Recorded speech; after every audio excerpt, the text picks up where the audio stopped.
Hello guys, alam nyo ba kung anong lugar ito? na ito?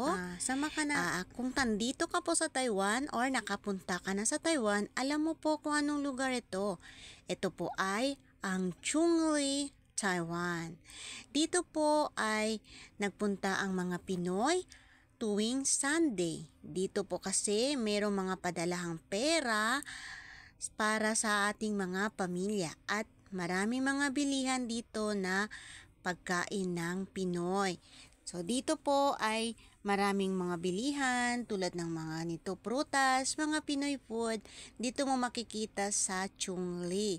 Marami po ditong mga bilihan tulad ng mga damit na mga mura-mura. Yan, padalahan ng pera sa ating mga pamilya. So eto po ay tawag dito ay Chungli, tambakan ng mga Pinoy. Dito po ay maraming mga kasiyahan, mga karaoke, Triple J. Ang dami nandito na lahat sa Chungli. Dito nyo na po makita ang mga lahat.